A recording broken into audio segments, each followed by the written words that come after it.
सांग माने जय जगन्नाथ केमिति अछन सांग माने आशा करछि समस्त भले थे मो मध्य बहुत भलरे अच्छी आज गोटे फ्रेश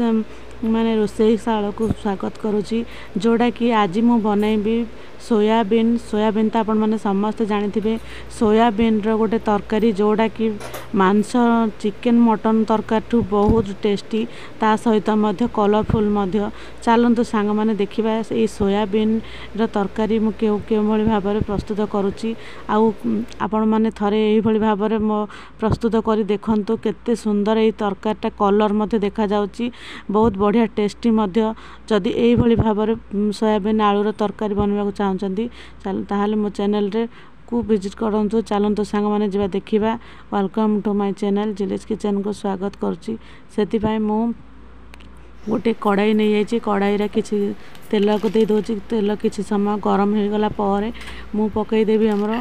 सोयाबीन जोड़ा कि आमर सोयाबीन टाक टे भल भाव में भाजीदेवा यही भाव में भल भाव में किसी समय भाजतु जेपरी आमर सोयाबीन टी माने रेड कलर है पर्यंत भल भाव में भाजबे जो तार कलर आसीज ये भाव में जदि आम सोयाबीन को आगरू जदि भाजीदेवा ताहले तरकारीटा कले बहुत टेस्टी लगी थाए तो कंचा कंचा लगी न था सोयाबीन साधारणतः टी कंचा लगे टी भाजीदेले बहुत टेस्टी लगे फाइनाली मुझे भाजिकी काढ़ीदेली तापर मुझे सोयाबीन को किसी गरम पानी पकईदेली जोड़ा कि सोयाबीन तो माने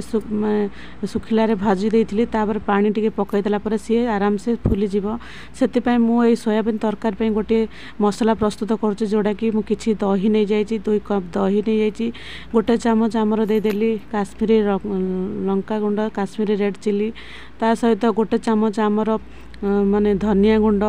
तापर गोटे चामच आमर जीरा गुंड तापर गोटे चामच आमर हलदी गुंड जोड़ा कि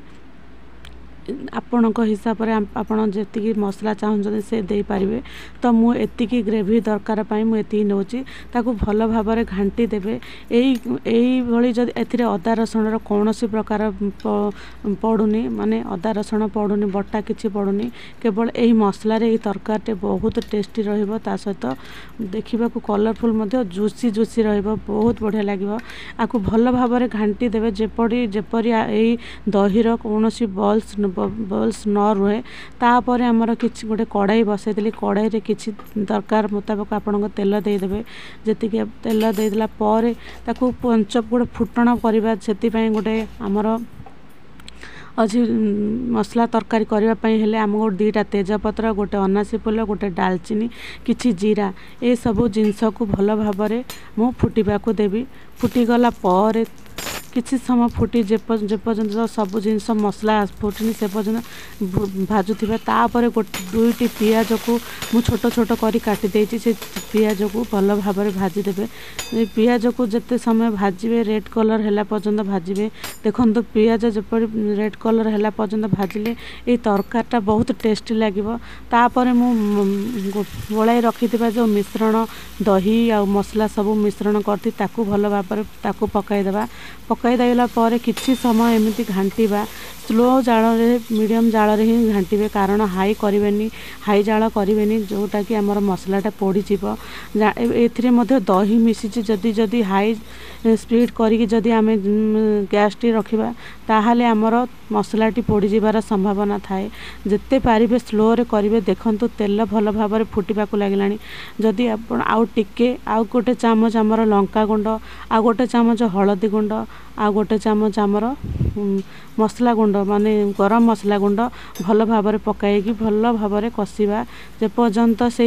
माने यही मसलार बास्ना जेपर्यंत न आसी से पर्यंत आम एमती भाव में मसला कषुवा ये कषिला देखु सांग माने मो बड़का होइथिबा से मसला जो मसला रे मो दही गोलई थी रही से मसला को मसला पानीटा को भल भाव में करदेवा ताकू किछि समय एमती भल भाव में फुटवा को देवा जे पर्यंत मसला न फुटिकी पूरा रहीगला तापर आम बतरा जाइथिबा आमर ऑलरेडी बतरी जाइछि आमर सोयाबीन टी पूरा फुली जाइछि ताकू से तो आगरू भाजी देइथिले ताकू पकाई देई किछि समय एमती घांटी देवा जोड़ा कि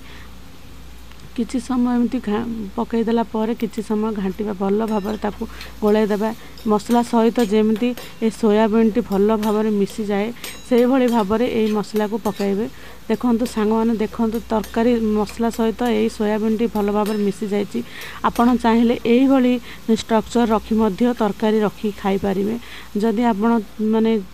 ଆଉ ଟିକେ ପାଣି ଦେବାକୁ ଚାହୁଁଛନ୍ତି ମଧ୍ୟ ଦେଇପାରିବେ। ଦେଖନ୍ତୁ ଏଇଭଳି ଯଦି ରଖିଲେ ମଧ୍ୟ ଚଳିବ। ମସଲା ଭଲ ଭାବରେ କଷି ହେଇଗଲାଣି, ବାସ୍ନା ମଧ୍ୟ ବହୁତ ବଢ଼ିଆ ଆସୁଛି। ଆପଣ ବିଶ୍ୱାସ କରିବେନି, ମାନେ ଚିକେନ୍ ମଟନ୍ ଭଳିଆ ବାସ୍ନା, ତା'ର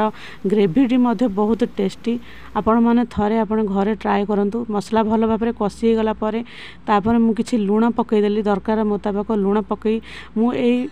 ଏଇ ମସଲାକୁ ମସଲା ଭଲ ଭାବରେ କଷିଗଲା ପରେ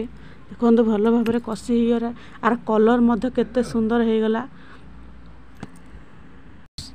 ମସଲା ଭଲ ଭାବରେ କଷି ହେଇଗଲା ପରେ ଆପଣଙ୍କ ଦରକାର ମୁତାବକ ପାଣି ଦେଇଦେବେ, ଯେତିକି ଆପଣ ଗ୍ରେଭି ଚାହୁଁଛନ୍ତି। ଦେଖନ୍ତୁ ଭଲ ଭାବରେ କଷି ହେଇଗଲା, ତାପରେ କିଛି ପାଣି ଦେଇଦେଲି। ଏବେ ବର୍ତ୍ତମାନ ତାକୁ